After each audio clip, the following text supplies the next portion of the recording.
All right. Hello, everyone. We are here for our Curious Crossroads, which we usually do with Rachel Starkweather, but she's not here. So it's me and Joseph, which is great. Joseph and I have a great talking rapport. We met once before.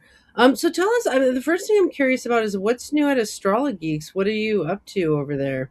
So right now, I have been at least since September of last year, been working on building my new app architecture, and have been working on a unified platform where I could just make native apps for each individual platform.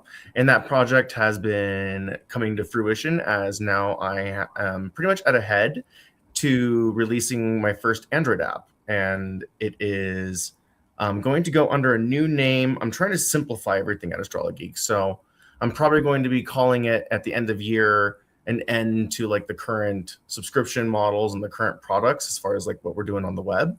Just kind of nix it because I think it's a little bit too complicated and probably just confuses with different brand names. So I'm going with a streamlined model where building a new product, and its name is Celesti, and it is an AI powered astrology app. So it has AI features natively built in with text generation for interpretations for a person's natal chart. Wow. And it is just the beginning for what we're going to be doing, but I needed to take my everything I did with Astrologeeks over the past couple of years, building the ephemeris, building the web app, taking all that and putting it into a streamlined application, single app with AI capabilities. So everything that exists is just going to be moved over to Celesti, and I'll close down the main AstroCloud and Meteor products, and eventually just make it all one thing, Celesti. And it will have its own website as well, so that way no one has to be confused with anything, and start working on making things like plugins and leasing the ephemeris and making things that people can use for their own websites and architectures. Interesting. So how do you spell Celesti? Celesti. And our first app that's coming out is the Android app. And I'm really just weeks away from publishing it just because I'm working on the commercial right now.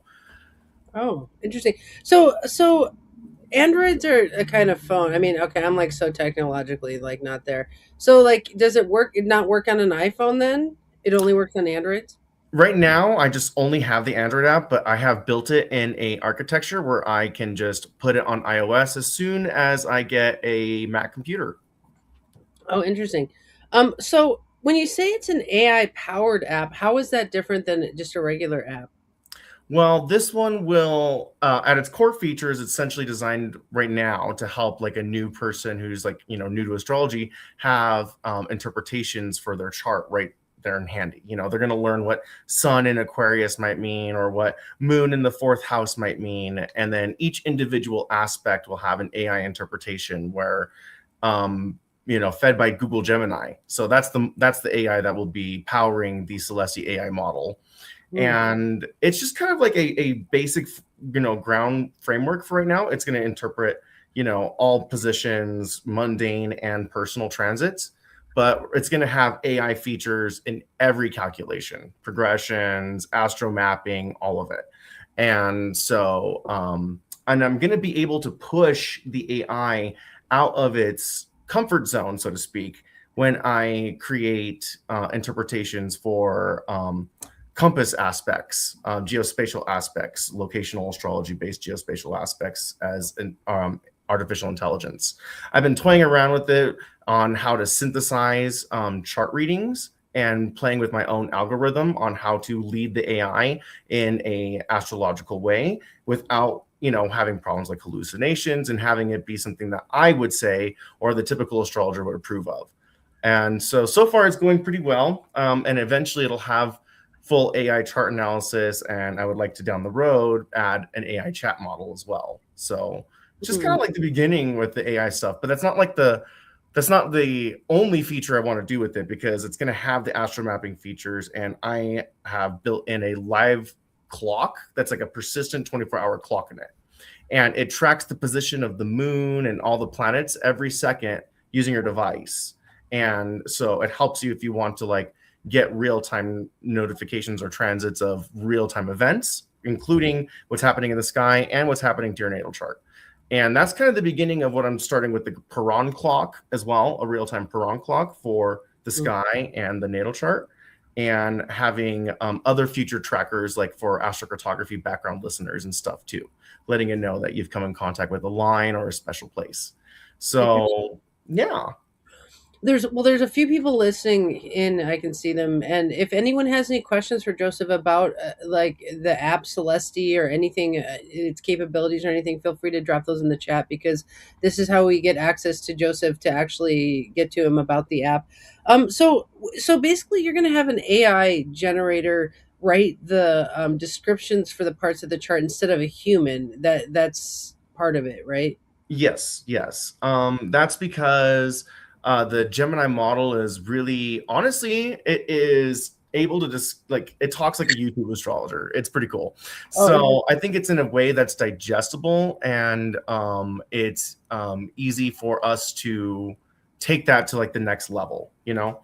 mhm, So far it's gonna, like, when you launch Celestia at the beginning, it's gonna be small. I'm only gonna have a few calculations ready to go, mhm. but it will be pretty quick for me to migrate everything I've already done. It's the same language, the same everything. It's just a matter of putting it into the new app and, polishing it.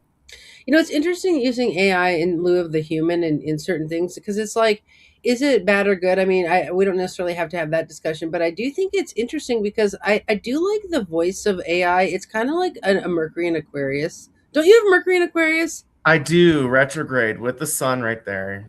Yeah. Well, I feel like it's in a very Aquarian vocal tone, like the AI model is. It's like theoretical and very wordy, which is very Mercury and Aquarius. And so I do think there's something with like the Pluto going through Aquarius of like it is the style that people are drawn to right now, is that like Mercury and Aquarius AI voice.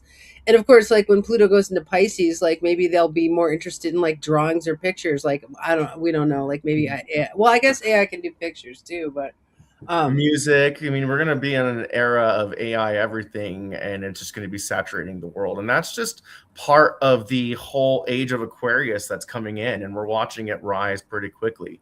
I mhm. mean, there's no doubt that this is all telltale signs of age of Aquarius. What astrologers say everything of age of Aquarius is. Um, there is risk, of course, but What do you say the age of Aquarius is? well, I think it's right now where we're at is that testing phase, because if Saturn's the traditional ruler and Uranus is the modern ruler, then we have a choice here of like moral responsibility that we have to like kind of overcome.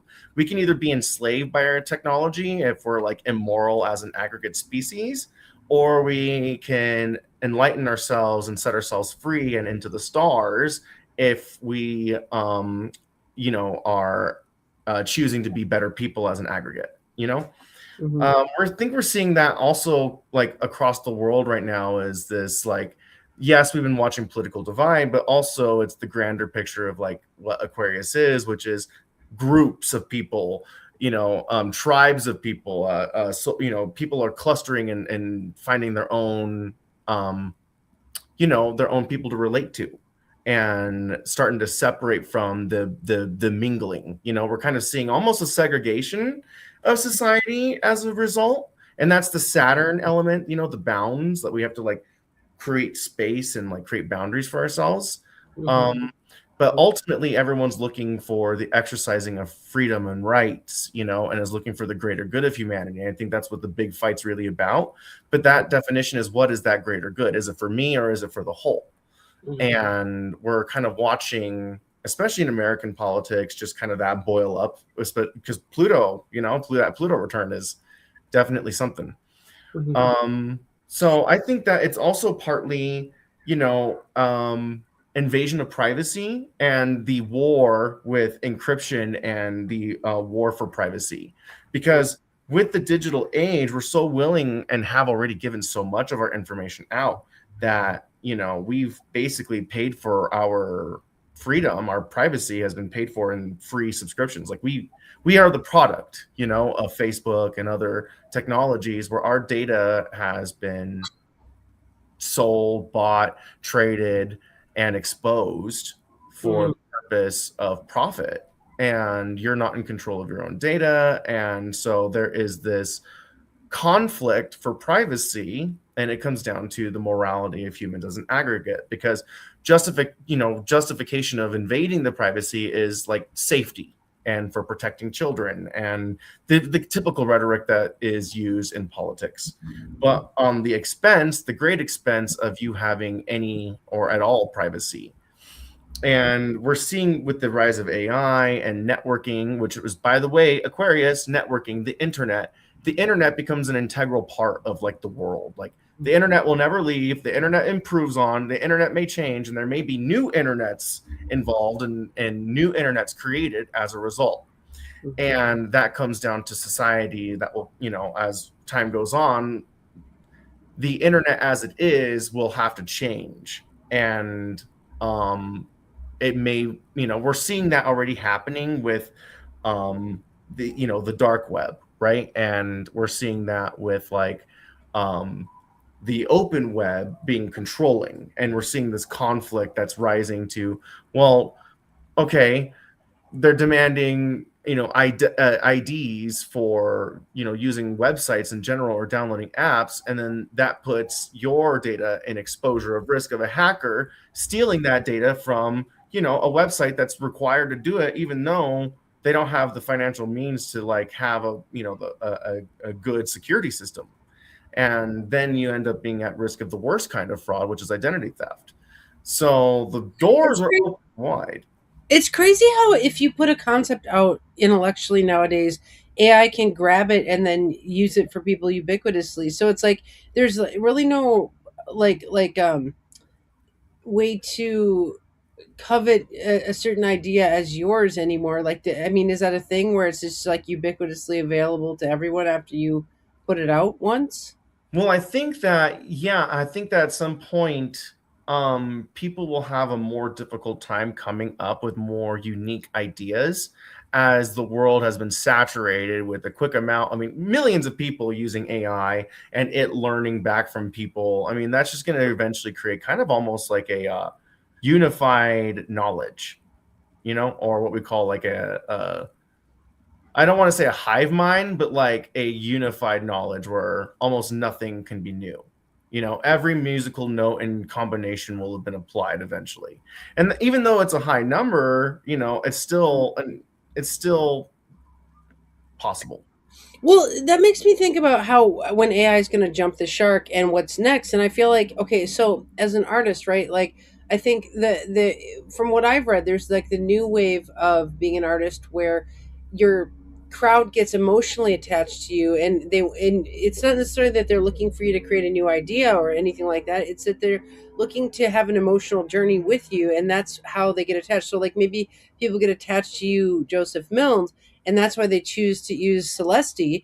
It's not because it's the newest, best product that ever lived, because AI can create anything we've ever imagined. So it's more about I there's got to be something where people get a more emotionally attached to the artist creating things through AI, and that's what is interesting to people, is that emotional attachment. Right. Like because people need to understand that probably eventually down the road, AI human mind implants are probably going to happen. Really? And they'll be voluntary, but they'll exist. They'll be expensive. They'll be for people who want to purchase them and have the ability to purchase them. But that will happen one day, and it might even be forced upon the military one day. You know, Really? um, and I think in our last discussion we kind of talked about Neuralink. I don't know if you've heard about Neuralink. Have you heard about Neuralink? Tell me about it.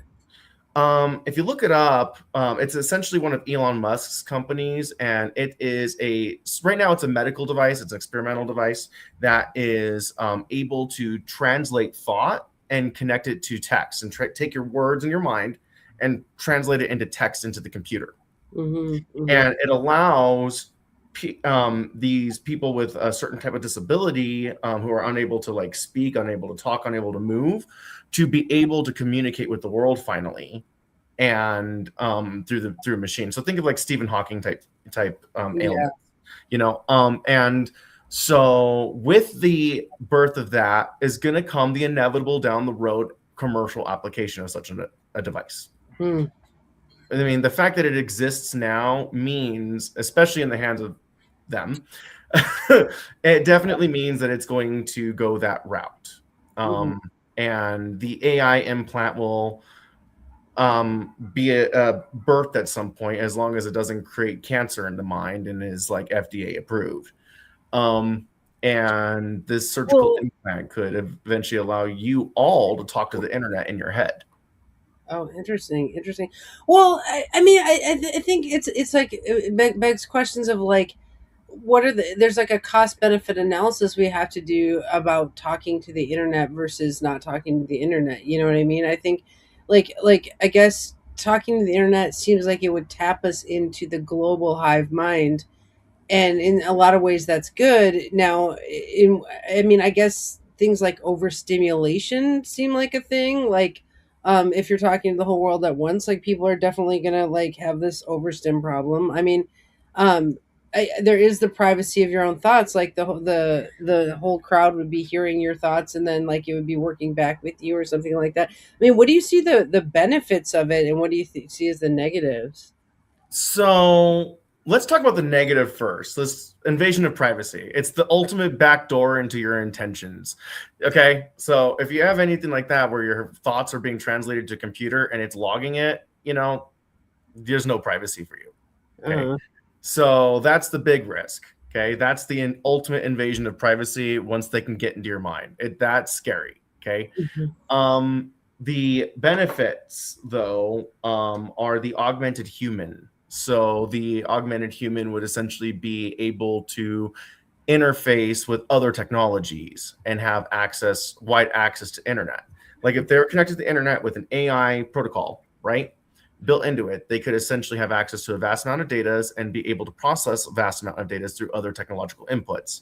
So let's just say that they have like infrared device and they could connect to it on their implant, or they're able to communicate with their cell phone and able to make commands to it, right? And that might be the most initial commercial application, will be the talking, using it as your new cell phone, or using it as your new, if they could, they probably would overtake your entire thought process. But I think at this point, just listening from the mind and going back and forth as an input to the computer is a big opening of doors for a lot of things. Controlling devices, the robotic human. Imagine losing a limb and having full control automation with a robotic element.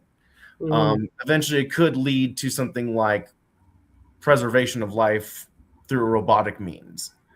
Mhm. Only assuming that the organic mind can be preserved. But again, these are challenges that they will try to address over the next couple thousand years, as this technology continues to evolve and the internet continues to be a big means of, it's a dependency, and it will be also a means of controlling people. Like, imagine if you're not allowed to use the internet in a futuristic society.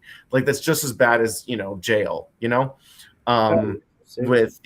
with not being able to allow to use a computer or being allowed to connect with the internet. Okay, so when you say the augmented human, it brings me back to the Pluto and Uranus and Virgo generation, where they did all the medical like technology stuff. So it makes me think of cochlear implants for deaf people, and it's like the thing is like there's this idea like cochlear implants are going to fix deafness, right? Well, when you really look at the reality of it, and I have some information on this because I work in the field of sign language interpreting, so it's like I've seen cochlear implants for about 25 years, right? Well, and it's like, in the reality of it is, in some cases they are helpful, and in some cases they are not. Like, right, like some people thrive with a cochlear implant in. Some people find the sound to be highly robotic and annoying. Some people get a cochlear implant and don't wear it. It is like a case by case basis of how does the augmented human interface with the augmentation. I mean, it really depends on their chart and their and that could be similar of one of these like AI implants, right? Like some people take to it and some people don't, and it could be the same of the Celesti app, even, right? Like some people will take to it and like this is their jam, and that's this. It's just um, no two humans will face augmentation similarly. I mean, you know what I mean? Yeah, exactly. One may be augmented, like, and think about militarization of the augmentation, which is generally the like weaponization of such a thing, which is leads to the expansion of the technology generally. So it would probably be applied in a military sense first, if applicable, where they could have infrared sensors, the ability to have metal detectors, thermal detectors, anything to make the soldier either more efficient or more knowledgeable. And that would allow or the soldiers to be able to communicate in a quiet manner, covertly, etc. Oh yeah. Um, so like there's a lot of applications for it that are really unseen, but it would be useful for an augmented human also to be sent to faraway worlds and to analyze data alongside with the robots if they're going to be there colonizing. Um, and because you really just can't send robots right now to do their own self building at this very point. Um, Interesting. Oh my god, that's scary. So, what about it? Makes me think of when Pluto goes into Pisces. Like maybe it's the school of fish era where people are like hearing each other through AI devices, and so then they act like schools of fish. Like they act in tandem with other people in groups, as opposed to, it's like it makes me think of, is it North Korea where they all work, they walk in groups and like do their military is just like insanely like synchronized. I don't know how they do that without AI, but without it overtaking the mind, using it as a feed input thing, it depends. If they're able to get access to the Oculus and able to see and let the AI see from you in your mind, if they can eventually get that bridge dealt with, then the possibilities become limitless with an AI processing tons of information at once and being able to like coordinate and facilitate an attack if the AI is able to use all of their minds and use all their vision as like a 3D reality projection or like understanding of everything around them, you know? okay, I just thought this. How do you think that this is so fun to talk to? You have a Virgo moon, right? Uh-huh. So oh my god, an Aquarius Virgo. This is so fun. Okay, so tell me, like, how do you think virtual reality and AI will be like combined together? Well, in a positive sense, it could be used to create entertainment or display entertainment in the eyes, and create like a cinematic or even like when with movies like a literal four-dimensional, film. Hmm. That could be one application of it. Like because that would be experience like that's if we assume that the evolution of such technology could interact with other senses, right? Other than processing thoughts. Hmm. Um, so I think that that's one thing that could happen if they are able to bridge that gap. I think the other thing that could happen is allowing people to like have entire mindcations, you know, and put them into literally a different world for a period of time before their biological needs take over. Oh my god! Oh my god! Oh my god! So let's go back to the Celestia app. When you're talking about the AI chat feature, tell me about that. What is that? So what I want to do is eventually have it where you could like ask it questions like, when will I find love, or when will I find my next love, or ask and have where the person could go back and forth and act like they're talking to an astrologer. So that would be the goal. Interesting. Could it ask questions like, "What does my sun in Leo in the fifth mean?" Yes, Okay. yes. Um, have you ever considered, okay, and like okay, so astro twins are a thing. Like, I know a few of my astro twins born the same year as me, within a few days. I feel like there needs to be an app where people can find astro twins. Can you do that? I believe it's possible. I believe it's possible. Of course, with the internet and with everything that's already built, on my platform. Yeah. I'm working on other projects anyway that are top secret, but I think that stuff like that is absolutely 100% possible if you're able to do the algorithm right. Like, because finding that means having a close combination of things, and that is only determined by the ephemeris. So that's the beauty of it, of being able to use ephemeris. And what I've done is just making metadata out of the ephemeris, and that way it can be used to kind of tie the knots. Because astrology is one of those things that's very logical and linear. In, when we try to interpret, like, we try to take a bunch of conditions and try to find some sort of like flow for it. And we know as astrologers we can take various approaches as far as that flow is concerned in order to like reach a conclusion. And I think that AI can take techniques, like when you take algorithm and functionality and apply it, new data or found data, to AI to answer questions, and the AI can trigger certain algorithms to reach certain conclusions. That's kind of the goal where we want to go with, where you can eventually just chat with it and be like, hey, when am I going to get that? Am I going to get that new job? And I've allowed to have a chat model with it. And that would be very, very cool. But I think starting at first, in order to achieve that, I have to build the AI chart interpretation analysis, like an automated thing that just does chart analysis. So it's just the beginning, and I get to really just have my fun and time and be able to play with it. I'm really excited being able to like talk with the Gemini API, and I think that Gemini is an appropriate AI, name to use for an astrology app. I know. Oh my god. Speaking of that, okay, so one of the questions and this sounds really exciting. It's really cool. So you'd ask you one of the topics you wanted to say is the future of astrology, and it's like I wanted to know what you thought about Uranus going into Gemini. Oh, that's where this app is coming into one of the plays of like creative, inventive things that we can do with astrology. Like, we have to look at astrology apps in the modern day as not just being like a greedy suite of like having every calculation possible, but a applications that are starting to be tendered to specific things, even new things, and kind of like diversifying the kinds of astrology apps that can be out there. You know, the kinds of astrology apps where they're focused on social networks, or the kinds of astrology apps that are focused on um, finding places to go in the world, and vacations to see, and places to things to keep yourself occupied. Um, using astrology to help someone go through like their own understanding and self awakening. Things where someone can feel like they're. I mean, even games. I mean, we haven't really even done any astrology games. Oh, interesting. And I think they're possible. I think that those kinds of things are like, in my head, I can already think of a astrology game I can make, or at least gamifying astrology where in a real world scenario. But Mm, I think that ultimately the future of astrology is going to be not. I mean, there's only so much we can do with space, but it comes down to how we apply it in our real world, right?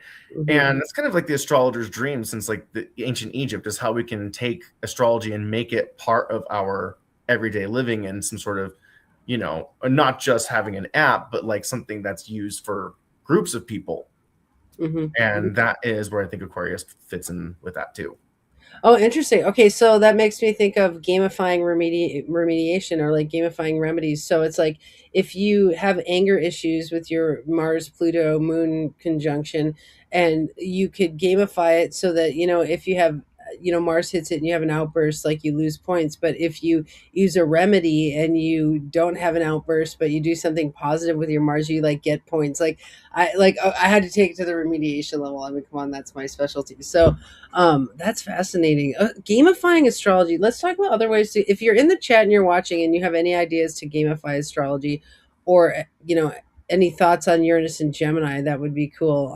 So what are other ways we can gamify astrology? I mean, we could gamify the learning of astrology. I mean, in real life, I do a lot of like merit beads. Like if somebody learns their sun, moon, and rising, I'll make them like a bouquet to their chart and be like, "Here's your sun, moon, and rising bouquet," and it's almost like merit beads. I always do it like, I guess that is in some ways like the gamification of learning your chart, of like you got this. It's almost like being in the Boy Scouts, you know what I mean? But like, what do you see about the gamification of astrology? Well, one that I have in my head is something I think I might just eventually just execute anyway, is taking astrocartography and geospatial astrology and making it into like a Pokemon game where like because it's like a maps, Pokemon is very much like uses maps in real world locations. Well, why Mhm. not reward people for traveling to like their astrocartography lines, or Ooh.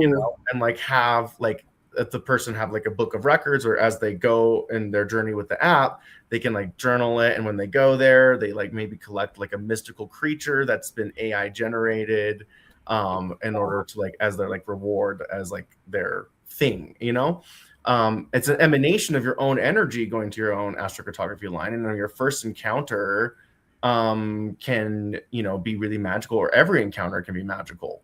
Oh my um god! And like, if you go to your Mars line, you can get like a really Mars creature that's like really brutal, like a little like goblin dragon thing. And then if you go to your Venus line, you get this like sweet little thing. And like, they can be like little Tamagotchis that you have to like feed. And no, I don't know, but Yeah, or like make them battle, just like literally, have them be mystical esque, creatures. Because that's what astrology has really always been, has been like the zoology, or like the anamorphication of like, anthropomorphication of our world, and this dates back all the way to like caveman era. Like the early zodiac was only animals, and that's why it's the zodiac, or the right. the So yeah, yeah. and even the fact that, and it just kind of blows my mind that it's really an overlooked thing, that we have cave paintings going back over 40,000 years ago where we're showing the zodiac signs as we understood them. And it's like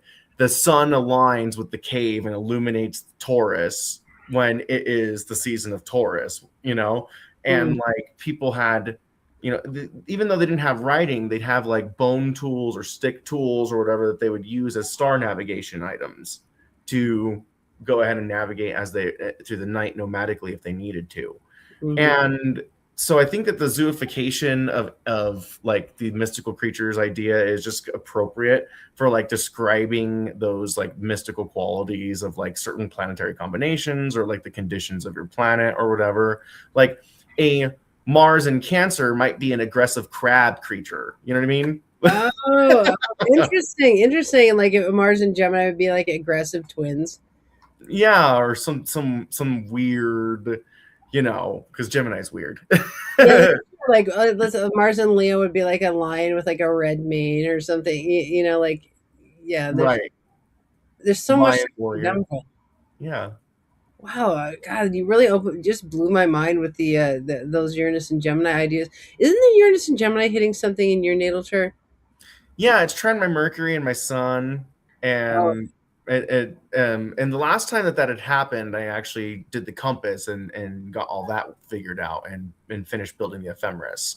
So that was like my first touch of it, where I was like, okay, this is my technical ingenuity, and it finally all came to a head, and that was like my big reward from it, from all that research and the development phase. oh yeah, and then Pluto's going over your Sun, Mercury, so you're like in this really intense like writing phase of these programs that you're in, and things like that. Wow. Yeah, deep research and understanding of it too. Like it just clicks with me in a whole new way, because I think that my biggest obstacle over all these years was just having to program around the Swiss ephemeris and the architecture of being limited with C, and having to have that as the only like major accurate astrology library to be able to produce calculations. Really, really big obstacle. And doing it for a web language was like the breakthrough that I needed, Uh-huh. um, because it can be run on any client app, and it can speak in all device languages without needing to be recompiled or rebuilt for any native device. Like it can be used on any device. So that's what allows me to like quickly make the iOS app, make the Chrome extension, and make the Android app. And then, the buck doesn't have to stop there. I can work on a Windows version, etc. Mhm. Linux version if I really wanted to. The possibilities really expand Mhm. depending on where you want to go. Mhm. In fact, actually, I'm trying to build a new technology. I designed a new motherboard and everything too, for the purpose of digital privacy, because I believe that digital privacy is so important right now, and it's just so scary to me with what's going on with how much AI and cameras and just how the state just demands backdoors into everything, while we have all these hackers and data breaches, and it's just like, all this fraud facilitating. So I've actually been working on a physical device to counter that, and I'm actually building a custom operating system for this technology, and it will be I'm going to make one of the first apps be Celestia as well. But I think that the era of digital privacy revolution is most certainly coming. There's a lot of people who are advocating for digital privacy and are combating, things like your Wi-Fi box having this infrared radar, knowing that you are walking near it and building a network of knowing where everyone's at.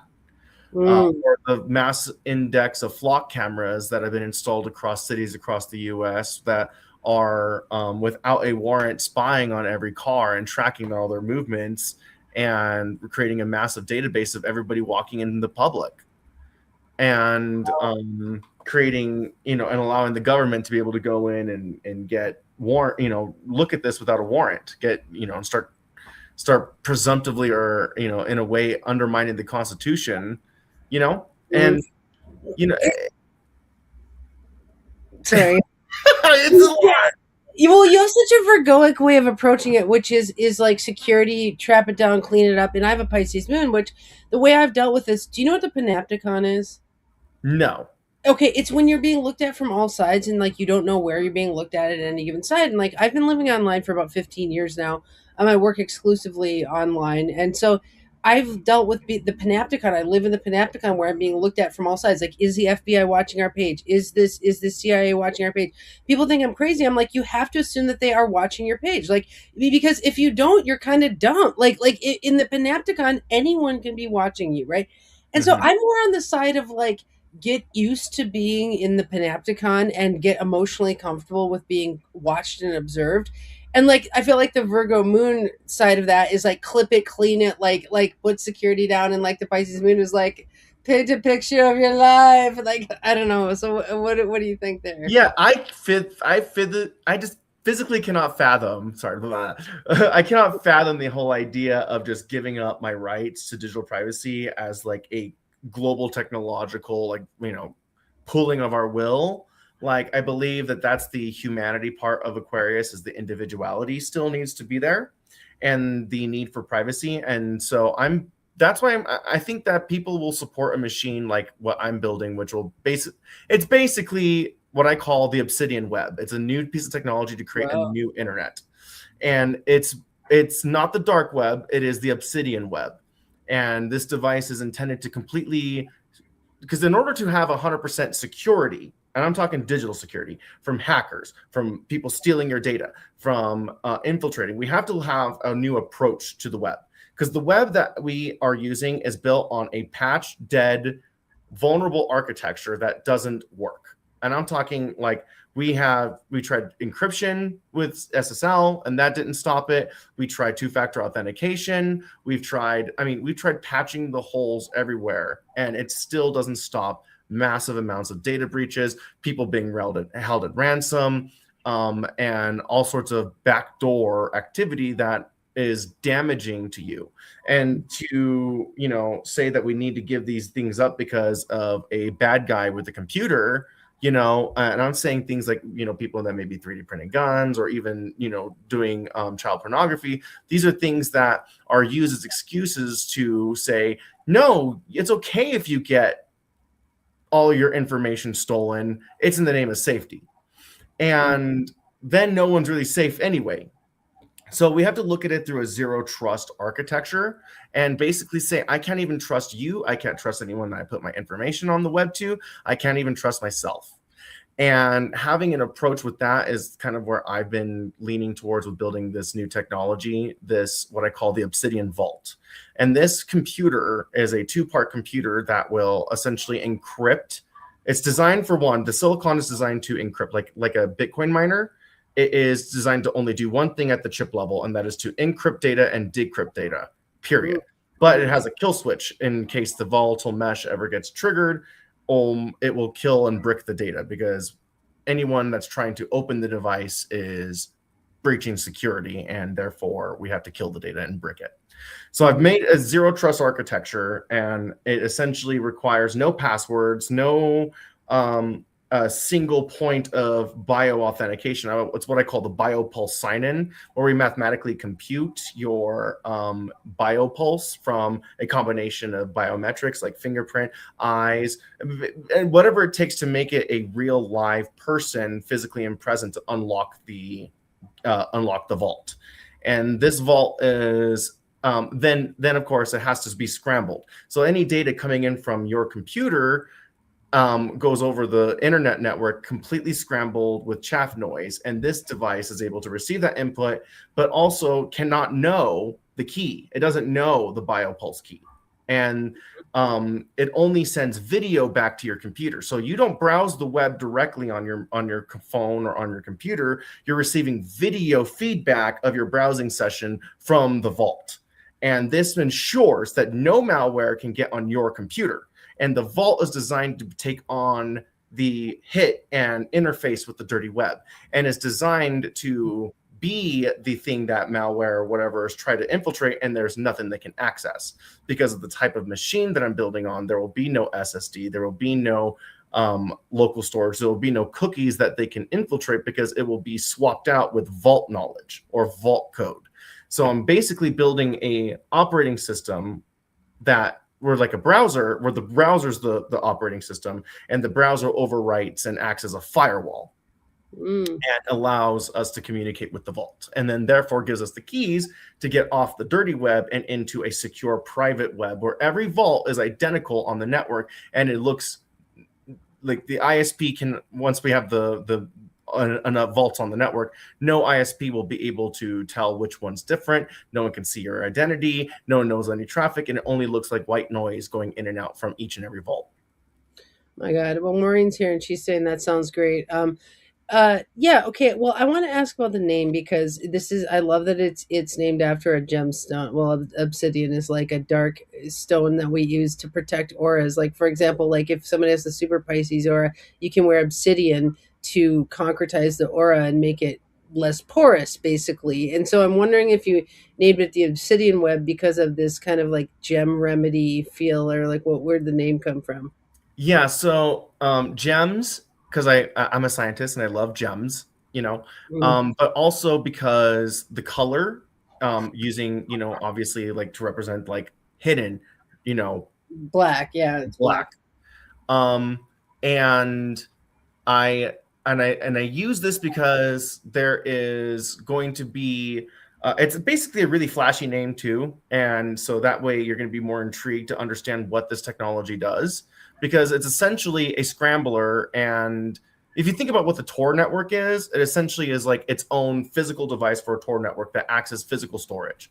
And the Mm. reason why is that we're putting data into this device that can never be retrieved without your consent as a real live person. Wow. Okay, okay, you're making me feel a little schizophrenic, which I'm on meds though, but so I won't get too crazy here. But I want to know how people cannot go schizophrenic having paranoia in the modern day, where that people are like looking at your stuff, taking your data, like it just seems so scary. Like somebody could just steal your identity for like we have to live on computers to Zoom in order to do this, but someone could break into your data and like how do we not go crazy with this knowledge? We have been just conditioned by the hotness and the sale of the technology, that we totally have been blinded by like the total risk factor, and we've entrusted our data with people we don't know, you Mm, know and mhm. if you think about it, why is the government so against crypto, right? And think about what crypto represented in the beginning, especially Bitcoin, and how they have effectively undermined the purpose of crypto, anonymous transactions, altogether. Okay. Mhm. But we can retake and regain that back on the Vault network by anonymizing the entire internet. But how, like I just don't understand. I mean, I understand what you're trying to do, but it's just like I don't even know. like one of the things about the internet that makes me just like soften up and just be me is that it's just so it's just like it's everywhere, right? Like there's stuff coming at us from everywhere. So how do you like okay, when people want to protect like something they say on Facebook and have only some people see it and like have so it's just like I'm sorry, but anything you write on Facebook from any side could be seen. Like if Right, anyone's trying to control what goes out on the internet, like you're fighting the wrong battle. It's like it'd be right. like putting a drop of ink into a glass of water and trying to control where it goes. So this is the problem with the old dirty web, or what I call the dirty web. Okay, and it is the problem is that someone else owns your data. You don't have control over it. Okay, and so that person has therefore the ability to see it, delete it, manipulate it, whatever. Right, and of course, even having the back door. Right, someone can create a back door. The government may want into it. Someone may abuse the data. Whatever. Okay, Hmm. and so the problem is with that is you won't be able to totally take back your data from things like Facebook and Google, who spend trillions of dollars making sure that they're the custodians and owners of your data. They don't want something like this vault being born. They know it can be built and it can be easily built, but they don't want it because it means that they don't own your data. Okay. And there's a bunch of reasons why we can go into why they want to be the custodians of your data and why they'll never allow it. But what the Vault network and what my intentions with building such a device is, and building what I call the what our app store will be essentially will not be a single thing like what Google Play does. It will be an decentralized system that allows people as a community to submit applications, and they're only scrutinized based on security values. Okay, not on content or whatever, because it's a decentralized public open network. So the really like one way to take it back, and part of my plan is I'm going to make this thing open source, which means that I'm going to make sure that you can have the schematics and the software and everything and know validly that this is secure, and you Hmm. can build it yourself, and you can build it from custom imported parts, and all you need is a few $1,000 in order to buy back your security and buy back your privacy. And then we start working towards building as a community new technologies, new apps based on this technology, where people own their vault data, and we have social networks where people own their data and can pull it back down. Hmm. And we have to make our data ownership, taking back our data, part of that. So even though I'll give tools for like partly owning your data back on the dirty web, where we can stop hackers from injecting malware, because the purpose of like what the benefit of taking back your data from the dirty web using things like, and if you look this up in JavaScript or in web language, we use things like local storage and indexed DB as me and cookies as means of storing data for sessions or what we need to retain memory for something on the web. The problem when you go to the website is that code is being deployed right on your computer. When you go to any website, JavaScript, HTML, CSS is being deployed right on your computer. And that leaves you vulnerable to injections and attacks, and a third party attacker from being able to read and try to access that data, okay, Hmm. from a Hmm. compromised device. To remove that vector of attack, I will use the Obsidian OS to swap out those commands, keeping them functional, but swapping them out in the operating system level with commands to the vault. So that way, this data cannot actually be retrieved by, because it'll be scrambled too. It cannot actually be retrieved by a hacker. And so this vault will actually kill over 99.9% of all known malware and viruses, because there will be no means or vector of attack for them to have. So that's one major benefit of going fully private with this kind of technology. But it also means we have to create technology where you own your data. And that's not incentivizing for a big company like Google or Meta or anything like that. They don't want you to own your data when they can own it and sell it to other people and make advertisements to you off of it. You know? Interesting. Yeah. Maureen saying mining seems to be a reason for owning our data too. They can steal from creators. What is AI mining? What is that? So that's, I think, what she's calling of like data harvesting, where people go ahead and take data or let AI collect big amounts of data and then learn from it and keep feeding and expanding their models. And right now, it's a big concern because a big amount of these models for ChatGPT and other ones like Claude have been were stolen from books and from other creators to feed it, and then they just pay the penalties later after they've already made millions and are unaffected. So, yeah, that's Joseph, how do you sleep at night? I tell myself. You built yourself an obsidian bed and you're laying in it. Yeah, I really am. Actually, I just, I mean, I think I have it right here, right here. I have the one of the physical parts. This is one of the standard parts. This is what will actually be one of the little computer boards that goes into the vault. It's two computers. The one I have designed in Vivado, and so it's not built in physical reality, but it can be flashed onto a development board. It's called FPGA logic, and that will do the silicon for the encryption and decryption. But this thingy, I have to have hardware isolation between these two devices. So that way the hacker can't get into the vault. They can access only this thing, but the render plane only sends video back to you, takes your inputs, descrambles it, and makes sure that everything's anonymous over the ISP. And Mm. so this one is the one that does the most hard work, and it's a clean slate, and I'm ready to flash and start building the operating system on it and building a SCL4 unikernel in a language that is not accessible to by building a unikernel, essentially, instead of like a Linux kernel or anything, this will be unhackable. Interesting. So this is an aside, and it doesn't have to do with the topic per se. But like, how do you work? Do you work to your transits, or do you work like a certain hours in the day? Because I know you're like an entrepreneur. Like, how do you schedule your life? Um, I don't. Or do I you just like literally work just whenever you feel? I just go with if I have to drop something to prioritize something else to meet a deadline, I will. But right now, I'm kind of like balancing everything. Like I'm still trying to get my commercial built and finish the app and do that thing while I've been kind of designing this on the here. But let me tell you what, after doing astrology and programming for astrology for as many years as I had, I could use a break. Yeah. Oh, interesting. So you work with a queue basically. So you have a queue and things.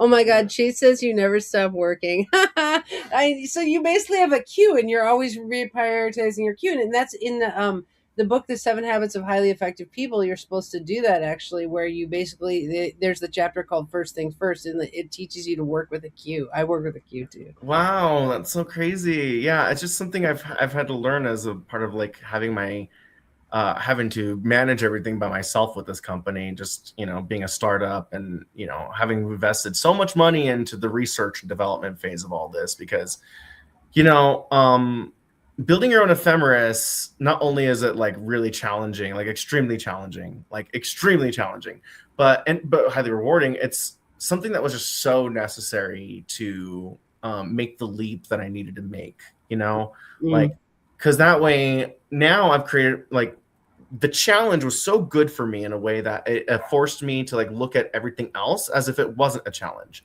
Like I created my own world cities database that's basically my own atlas, and I don't need to license ACS atlas or anyone else's atlas when I have my own world cities database and my own map data, and I can create my own maps if I really wanted to. I already have the stuff, and I've been kind of building my own SVG maps just to see if I could. mhm, And you stop looking at things being so difficult and just being like, you know what, if I can build that, I can do anything, mhm. and just kind of like um, understanding technology at just a much more intricate level. So I think that was like a big reward, a requirement, and it was just something that I think just had to happen. It had to happen as slow as it did, because like the Swiss ephemeris has been around and the ACS Atlas has been around for astrology apps for a really long period of time, Mhm. and people have just gotten really comfortable with them, with using them and just depending on them and thinking that's the most accurate thing, when the planetary positions are getting in new information from NASA. We've updated those in the recent ephemerides, and like things Mhm. like asteroid data degrades, and we should understand asteroids better as astrologers instead of depending on large custom data sets and tables and gigabytes of data from that. That's just not a good architecture if you want to make asteroids something that you can implement into a mobile device. Hmm. So by doing it the proper mathematical way, instead of having tables, I don't need tons of gigabytes of like asteroid tables in my application because I use mathematics. Hmm. And we just need to use the correct epochs for the asteroids for the time frame that you're querying the ephemeris. And I Hmm. think that we can be better astrologers by refining our ephemeris work and not just being like still and okay with the one that exists. We need to continue working. You need the obsidian ephemeris. I can. Okay. We only have 4 minutes, and I do want people to understand where to find you, where to find the app that you have, where to find your program. Because I know you're coming out with an Android app, but you also have a program. So, like, where can people find you and work with you and be with you and all that kind of stuff? So normally you can find me at astrologeeks.com, but I'm going to refer you all, if you're interested in the Celesti project, just to go to celestiapp.com.